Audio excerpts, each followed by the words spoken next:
Hi உறவுகளே, இதுதான் என்னோடய பர்த்டே ட்ரெஸ். என் ஹஸ்பண்டு வாங்கி வச்சுருந்தது எனக்கு தெரியாமல். அப்புறமேட்டுக்கு கோயிலுக்கு சுவாமி மலைக்கும் எனக்கே சொல்லாமல் திடீர்னு அழைச்சிட்டு போனாங்க. ரொம்ப ரொம்ப சந்தோஷமாக இருந்துச்சுங்க. நான் பர்த்டே கொண்டாடுற ஒரு இதிலே இல்லை. அவங்க என்ன நினச்சாங்களோ தெரில, திடீர்னு எனக்கு ஒரு வாரத்துக்கு முன்னாடியே ஆர்டர் போட்டு வச்சுருந்தாங்க. ட்ரெஸ்லாம் ஆர்டர் போட்டு பிளான் போட்டு வச்சுருந்தாங்க, கோயிலுக்கு அழைச்சிட்டு போகணுன்ட்டுலாம். ரொம்ப சந்தோஷமாக இருந்துச்சு. எனக்கு இதுவே ரொம்ப ரொம்ப பெரிய விஷயம். எனக்கு அவ்வளோ ஒரு சந்தோஷம். அதுக்கப்புறமேட்டுக்கு எல்லோரும் சேர்ந்து ஹோட்டலுக்கு போனோம். ஹோட்டலுக்கு அழைச்சிட்டு போனதும் எனக்கு ஒரு இதாக சர்ப்ரைசிங்காக இருந்துச்சு, நல்லா இருந்துச்சு. அழைச்சிட்டு போயிட்டு காளான் சூப்பு, காளான் நூடுல்ஸ், காளான் ரைஸ் எல்லாம் வாங்கி கொடுத்தாங்க.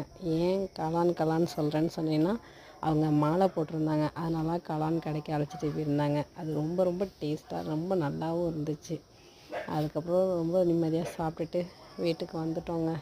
வீட்டுக்கு வந்து அப்புறம் இன்னொரு ட்ரெஸ் வாங்கி வச்சுருந்தாங்க, அதையும் போட்டு பார்த்துட்டு அதுக்கப்புறம் படுத்தாச்சுங்க.